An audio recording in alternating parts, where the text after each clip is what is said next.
Жарық шамы қалай жанады? Бүгін осыны анықтайтын боламыз. Кеттік ендеше. Жарық шамы қалай жанады?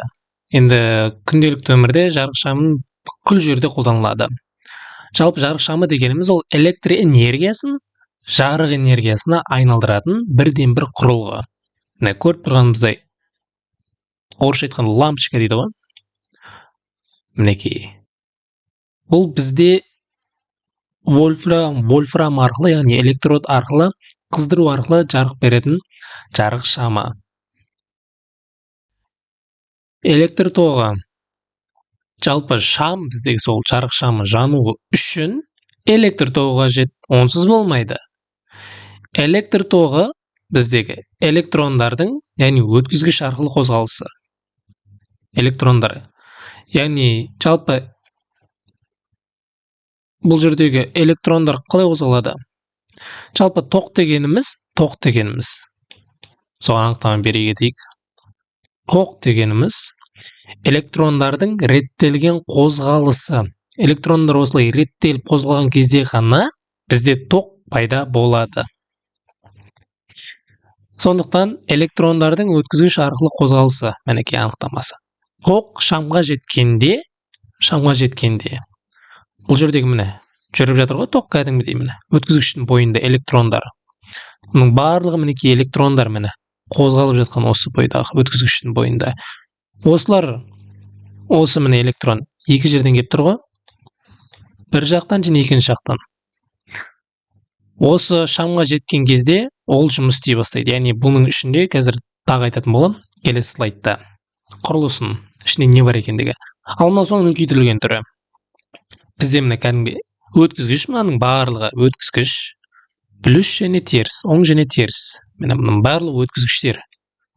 Мінекей, бұның барлығы өткізгіш. Ал мына домалақ болып тұрған, домалақ болып тұрғандардың барлығы бұл электрондар. Яғни электрондардың реттелген қозғалысы бізде тоқты береді. Осы өткізгіш арқылы қозғалу барысында бізде шамға жетеді. Яғни шамға жету арқылы бізде шам жанатын болады. Енді мінекей шамның ішкі құрылысына тоқталып кетейік. Жалпы кәдімгі шамның ішінде, енді бұл жерде мен сіздерге бірден айта кетейін. Мына жердегі бізде ең бірінші суретте тұрған бұл жарық диоды. Қазіргі заманауи қолданыстағы шамымыз біздің. Лампочка дейді орысша. Жарық диод бұл. Ал мынау жердегі тұрған, міне екінші суретте тұрған, мінекей осы. Бұл бізде электрод арқылы, яғни электр энергиясы осы электродқа келу арқылы өткізгішпен. Осы электродты қыздыру арқылы бізде жарық пайда болады. Бұл электрод арқылы бізде жарық береді.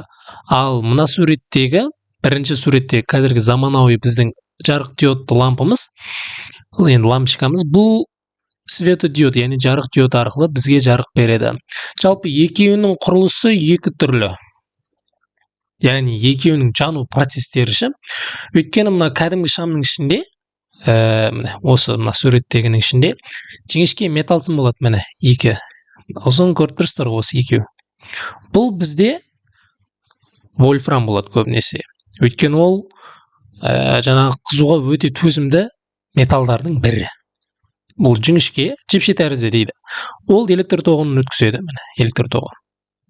Яғни ол мына жерде центральный контакты деген болады. Яғни ортадағы контакты беретін. Осы жерде тоқ келу арқылы бұл жерде жаңағы вольфрамға баратын болады, қыздырады. Ал бірінші суреттегі көретін болсақ, қарайтын болсаңыздар, бұл жерде жарық диод арқылы жарық береді. Екеуінің айырмашылығы осыда. Бұл жарық диодының негізгі принципі, жұмыс істеу принципі бізде жартылай өткізгіштерге негізделген. Орысша айтқанда полупроводник дейді оны. Ал мына жердегі бізде ол электродқа негізделген. Қыздыру арқылы бұл жерде жарық аламыз, ал бұл жерде жартылай өткізгіштің принципіне негізделу арқылы біз жарық аламыз. Екеуінің қайсысының пайдасы көп, шығыны аз дейтін болсақ, әрине бұл жерде жарық диодының. Бұл жерде көп энергия талап етпейді, көп уақытқа жарайды, ұзақ жаңағы мерзімі, ұзақ өту мерзімі өте көп, жарамдылық мерзімі, шыдау мерзімі. Ал біздің кәдімгі енді СССРский лампочка дейді бұны. Бұл жерден сары жарық шығады ғой. Бұл біздің лампамыздың ұзақтығы ары кетсе 1000 сағатқа ғана шыдайды максимум.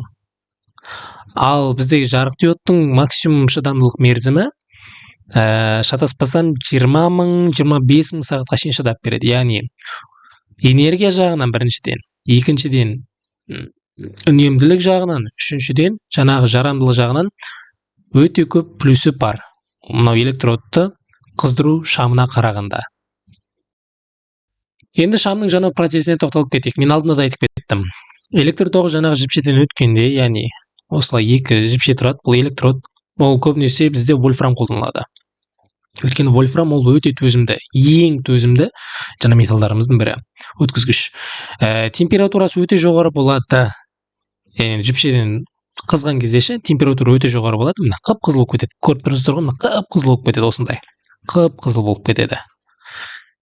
Қызған жіпше жарық шығара бастайды. Енді әдетінше жарық шығара бастайды. Енді бұл жерде қыздыруға жаңағы көп энергия талап етілетін болады. Өйткені бұл жердегі екі электродты қыздыруға энергия көп керек. Неге жіпше жанып кетпейді? Міне, керемет сұрақ.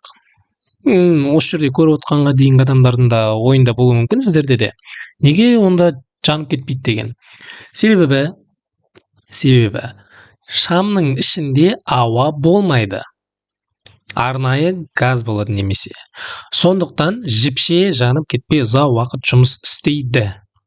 Енді мен сіздерге айта кетейін, жалпы біздегі ауа болмаса ол неге жанбайды деген сұрақ туындауы мүмкін. Оны мен сіздерге былай түсіндірсем болады. Мысалы, кәдімгі свеча дейді енді. Шырақ қой енді бұл. Осы шырақ бар деп елестетейік, жанып тұр. Ешқандай нәрсе төбесінен жабылып тұрған жоқ. Осының төбесінен біз стаканды қойып жапқан кезде ол белгілі бір секунд аралығында сөнеді. Неге сөнеді? Өйткені ол жерде ауа жоқ болып кетеді. Себебі бұл жерде ауаның ішінде бізде неше түрлі газдардан тұрады жалпы ауа. Мінекей, бірнеше. Ең біріншісі ол азот. Азот шамамен ауаның 78% құрайды, оттек 21% құрайды. Ал қалған пайызы басқа газдар құрайды. Енді бұл жерде ең маңызды нәрсе ол оттек. Өйткені оттек ол жанудың реакциясына бірден-бір әсер етеді. Егер ауа жоқ болатын болса, белгілі бір вакуумның бір шынының ішінде, мысалы лампочка жаңағы жарық шамын алатын болсақ, кәдімгі бір жарық шамын ала салайық. Осындай. Осындай жарық шамын алатын болсақ, бұның ішінде жаңағы ауа болмайды, немесе арнайы газ болады. Осының арқасында бұл жердегі мына екі электрод қызғанымен олар жанып кетпейді, өйткені бұның ішінде ауа жоқ. Ал ауаның ішінде оттек. Яғни бұның ішінде оттек жоқ болғандықтан кейін жану реакциясы мүлдем болмайды. Сіздерге түсінікті болды деп ойлаймын.